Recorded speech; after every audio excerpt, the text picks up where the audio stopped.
ರಾಜ್ಯದಲ್ಲಿ power politics ಈಗ ಹೊಸದೊಂದು ಹೊಸದೊಂದು ತಿರುವನ್ನ ಪಡೆದುಕೊಳ್ತಾ ಇದೆ. ನಿನ್ನೆ ತಾನೇ ಡಿಸಿಎಂ ಬಣದ ಶಾಸಕ ಶಿವಗಂಗಾ ಬಸವರಾಜ್ ಒಂದು ಮಾತನ್ನ ಹೇಳಿದ್ರು. ಅತ್ಯಂತ ಪ್ರಮುಖವಾಗಿ ಈ ಡಿಸಿಎಂ ಅಥವಾ ಸಿಎಂ ವಿಚಾರಕ್ಕೆ ಸಂಬಂಧಪಟ್ಟಂತೆ ಒಂದು ಸ್ಪಷ್ಟತೆ ಕೊಡಿ ಅಂತ ಹೈಕಮಾಂಡ್ಗೆ ನೇರವಾಗಿನೇ ಮನವಿ ಮಾಡಿದ್ರು. ಈಗ ಅವರ ಮಾತಿಗೆ ಉತ್ತರ ಎಂಬಂತೆ ಸಿಎಂ ಪುತ್ರ ಯತೀಂದ್ರ ಇವತ್ತು ಒಂದು ಮಾತನ್ನ ಆಡಿದ್ದಾರೆ.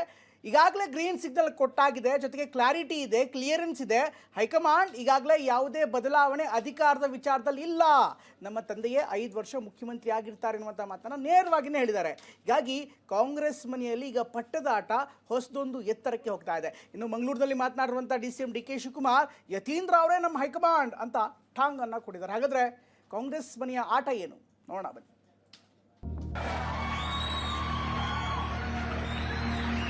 ಕೂಡಲೇ ಹೈಕಮಾಂಡು ಹೇಳ್ಬಿಡ್ಲಿ, ನಾವು ಯಾವುದೇ ತರದ ಒಪ್ಪಂದ ಆಗಿಲ್ಲ, ಮುಖ್ಯಮಂತ್ರಿಗಳು ಯಾರಿದ್ದಾರೆ ಅವ್ರು ಮುಂದುವರಿತಾರೆ ಅಂತ ಹೇಳಿಕೆ ಕೊಟ್ಟರೆ ನಾವು ಸ್ವಾಗತನೂ ಮಾಡ್ತೀವಿ, ಶುಭನೂ ಕೋರ್ತೀವಿ. 6-9 ಏನು ಹೇಳಿದ್ದೆ, ಆ 2 ಡೇಟ್ ನನಗೆ ಮಿಸ್ ಆದ್ರೂ ನಾವು 3ನೇ ಡೇಟ್ ಮಿಸ್ ಆಗಿ ಕೊಡಲ್ಲ. ನಾವು ನನ್ನ ಪ್ರಕಾರ ಏನು ಗೊಂದಲ ಇಲ್ಲ. 5 ವರ್ಷ ಸಿದ್ದರಾಮಯ್ಯ ಅವರು ಮುಖ್ಯಮಂತ್ರಿಗಳಾಗಿರ್ತಾರೆ ಅಂತ ನಾನು ಯತೀಂದ್ರ ಅವರೇ ನಮ್ಮ ಹೈಕಮಾಂಡ್. ಅವ್ರೇನು ಮಾತು ಹೇಳ್ತಾರೆ ಅವ್ರದ್ದು ಬಹಳ ಗೌರವದಿಂದ ಸ್ವೀಕಾರ ಮಾಡೋದು. ನಿನ್ನೆವರೆಗೂ ಒಂದು ಆಟ, ಇವತ್ತಿಂದ ಮತ್ತೊಂದು ಆಟ. ಕಾಂಗ್ರೆಸ್ ಮನೆಯ ಕುರ್ಚಿ ಕದನಕ್ಕೆ ಈಗ ಸಿಎಂ ನಿವಾಸದಲ್ಲಿ ಸಂದೇಶ ಹೊರಬಂದಿದೆ. ನನ್ನ ಪ್ರಕಾರ ಏನು ಗೊಂದಲ ಇಲ್ಲ. 5 ವರ್ಷ ಸಿದ್ದರಾಮಯ್ಯ ಅವರು ಮುಖ್ಯಮಂತ್ರಿಗಳಾಗಿರ್ತಾರೆ ಅಂತ ನಾನು ಅದು ಕೂಡ ಮುಖ್ಯಮಂತ್ರಿ ಪುತ್ರನೇ ಆಡಿರೋ ಮಾತು ಕಾಂಗ್ರೆಸ್ ಮನೆಯ ಬೆಂಕಿ ಕಾವನ್ನ ಇನ್ನಷ್ಟು ಹೆಚ್ಚಿಸಿದೆ. ಇಂದಿನ ಕೈಮನೆಯ ಪಟ್ಟದ ಪಗಡೆಯಾಟವನ್ನ ನಾವು ತೋರಿಸ್ತೀವಿ. ಮೈಸೂರಿನಿಂದ ದೆಹಲಿವರೆಗೂ ನಡೀತಿರೋ ಆಂತರಿಕ ಬೆಳವಣಿಗೆಯನ್ನ ಎಳೆ ಎಳೆಯಾಗಿ ಬಿಚ್ಚಿಡ್ತೀವಿ. ಶುರು ಮಾಡೋಣ ಬನ್ನಿ ಇಂದಿನ ಸ್ಟೋರಿಯನ್ನ.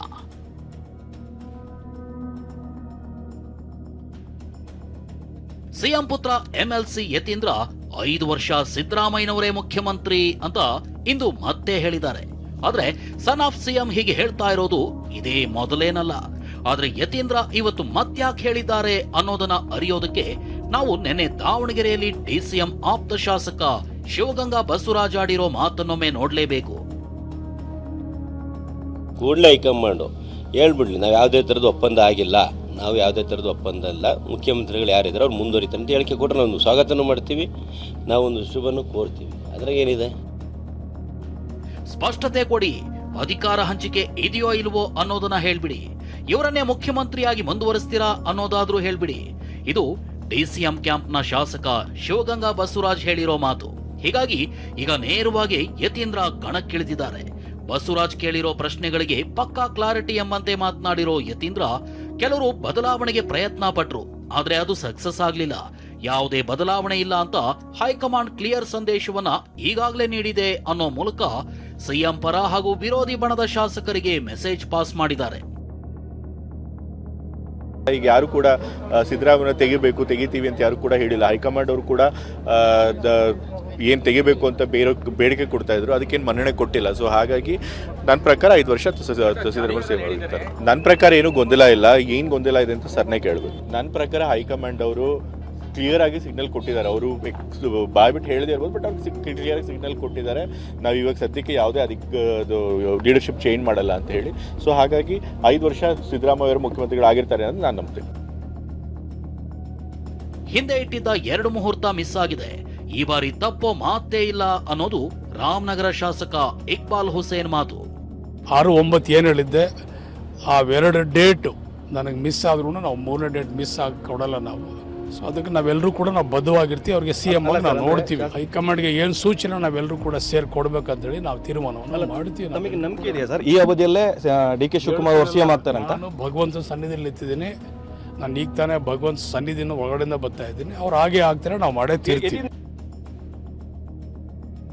ಈಗ ಅಸಲಿ ಕಹಾನಿಗೆ ಬರೋಣ. ಕಾಂಗ್ರೆಸ್ ಮನೆಯ ಪವರ್ ಫೈಟ್ ಈಗ ಮುಂದಿನ ಹಂತಕ್ಕೆ ಹೋಗ್ತಾ ಇದೆ. ಸದನ ಮುಗಿಯೋದನ್ನೇ ಕಾದು ನೋಡ್ತಾ ಇದ್ದ ಡಿಸಿಎಂ ಬಣ ಈಗ ದೆಹಲಿಯಿಂದ ಕರೆಯ ನಿರೀಕ್ಷೆಯಲ್ಲಿದೆ. ಎಲ್ಲವೂ ಅಂದುಕೊಂಡಂತೆ ಆದ್ರೆ ಫೆಬ್ರವರಿ 10ರ ಬಳಿಕ ರಾಜ್ಯ ರಾಜಕಾರಣ ದೆಹಲಿಗೆ ಶಿಫ್ಟ್ ಆಗಲಿದೆ. ಈಗಾಗಲೇ ಮನ್ರೇಗಾ ಹೆಸರಲ್ಲಿ ಅಧಿವೇಶನ ಕರೆದು 2 ದಿನ ವಿಸ್ತರಣೆ ಮಾಡಿ ದಾಳ ಉರುಳಿಸಿದ್ದ ಸಿಎಂ ಈಗ ಬಜೆಟ್ ಪೂರ್ವಭಾವಿ ಸಭೆ ಕರೆಯುವ ಮೂಲಕ ಬಜೆಟ್ ಅಧಿವೇಶನವನ್ನ ನೆಪವಾಗಿ ನೀಡಬಹುದು. ಆದ್ರೆ ಡಿಸಿಎಂ ಬಣ ಬಜೆಟ್ ಅವರೇ ಮಾಡಬೇಕು ಅನ್ನೋ ನಿಯಮ ಏನಿಲ್ಲ. ಅಧಿಕಾರಿಗಳ ತಯಾರಿ ಅದು ಫಾರ್ಮಾಲಿಟಿ ಅಷ್ಟೇ ಅಂತಿದೆ. ಜನವರಿ 29ರಂದೇ ಹೈಕಮಾಂಡ್ ಸಭೆ ಕರಿಬೇಕಿತ್ತು. ಇದನ್ನ ತಪ್ಪಿಸೋಕೆ ಅಂತಾನೆ ಅಧಿವೇಶನ ಎಳೆ ಸೃಷ್ಟಿಸಲಾಗಿದೆ ಅನ್ನೋದು ಡಿಸಿಎಂ ಟೀಮ್ ಆರೋಪ. ಅತ ಸಿಎಂ ಪುತ್ರ ತಂದೆ ಪರವಾಗಿ ಆಟಕ್ಕಿಳಿತಾ ಇದ್ದಂತೆ ಖುದ್ದು ಡಿಸಿಎಂ ಡಿಕೆ ಶಿವಕುಮಾರ್ ನೇರವಾಗಿ ಟಾಂಗ್ ಕೊಟ್ಟಿದ್ದಾರೆ. ಯತೀಂದ್ರನೇ ನಮ್ಮ ಹೈಕಮಾಂಡು, ಅವ್ರು ಹೇಗೆ ಹೇಳ್ತಾರೋ ಹಾಗೆ ಕೇಳೋಣ ಅಂತ ವ್ಯಂಗ್ಯವಾಡಿದ್ದಾರೆ. ಯತೀಂದ್ರ ಅವರೇ ನಮ್ಮ ಹೈಕಮಾಂಡು. ಅವ್ರೇನು ಮಾತು ಹೇಳ್ತಾರೆ ಅವ್ರದ್ದು ಭಾಳ ಗೌರವದಿಂದ ಸ್ವೀಕಾರ ಮಾಡೋಣ. ಆಯ್ತಪ್ಪ, ಅವ್ರು ಹೇಳಿದ್ಮೇಲೆ ಅವ್ರ ಹೈಕಮಾಂಡ್ ಹೇಳಿದ್ಮೇಲೆ ಅವರೇ ಯತೀಂದ್ರನೇ ಈಗ ಹೈಕಮಾಂಡ್ ಅಂತ ನಾವು ಸ್ವೀಕಾರ ಮಾಡೋಣ, ನಡೀರಿ. ಹೊರಗೆ ಇಷ್ಟೆಲ್ಲ ಆಗ್ತಾ ಇದ್ರೆ ಇತ್ತ ತಮ್ಮ ಪುತ್ರನ ಮಾತಿಗೆ ಸಿಎಂ ಸಿದ್ದರಾಮಯ್ಯ ಯಾವುದೇ ಪ್ರತಿಕ್ರಿಯೆ ನೀಡಿಲ್ಲ. ಆದ್ರೆ ಹಿರಿಯ ಸಚಿವರು ಕೂಡ ಅಖಾಡಕ್ಕೆ ಧುಮುಕಿದ್ದು ಸಿಎಂ ಡಿಸಿಎಂ ಬಣದ ವಾಕ್ ಸಮರಕ್ಕೆ ಬ್ರೇಕ್ ಹಾಕಲು ತಮ್ಮದೇ ರೀತಿಯಲ್ಲಿ ಪ್ರಯತ್ನಿಸುತ್ತಿದ್ದಾರೆ. ನನಗೆ ನೋಡಿ, ಅವು ಇರಲಿ ಅಲ್ಲ, ಯಾಕೆ ಇರಬಾರ್ದ? ಯಾವುದೇ ತೀರ್ಮಾನ ನಮ್ಮ ಹೈಕಮಾಂಡ್ನವರು ಮಾಡೋದು. ಅದರ ಆಯ್ತಲ್ಲ, ಮುಗೀತಲ್ಲ ಅಲ್ಲಿ. ಅರೆ, ಆಸೆ ಪ್ರಶ್ನೆ ಬರೋದೇ ಇಲ್ಲ ಇಲ್ಲಿ. ಹೈಕಮಾಂಡ್ ಏನು ತೀರ್ಮಾನ ನನ್ನ ವೈಯಕ್ತಿಕ ತೀರ್ಮಾನ ಅಲ್ಲ, ಅದು ನಮ್ಮ ಪಕ್ಷದ ಹೈಕಮಾಂಡಿನ ತೀರ್ಮಾನ. ಅವ್ರು ಏನು ಮಾಡ್ತಾರೋ ಅದಕ್ಕೆ ನಾವು ಭದ್ರಾಗಿರ್ತೀವಿ.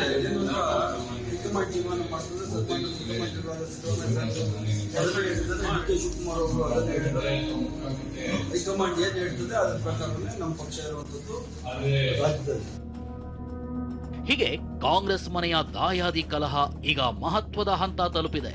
ಅತ ಎಐಸಿಸಿ ಅಧ್ಯಕ್ಷ ಮಲ್ಲಿಕಾರ್ಜುನ ಖರ್ಗೆಯ ತವರು ರಾಜ್ಯದಲ್ಲೇ ಪವರ್ ಫೈಟಿಂಗ್ ಜೋರಾದ್ರೆ ಅವರಿಗೂ ಕೂಡ ರಾಷ್ಟ್ರೀಯ ಮಟ್ಟದಲ್ಲಿ ಉತ್ತರಿಸಲು ಕಷ್ಟವಾಗಬಹುದು.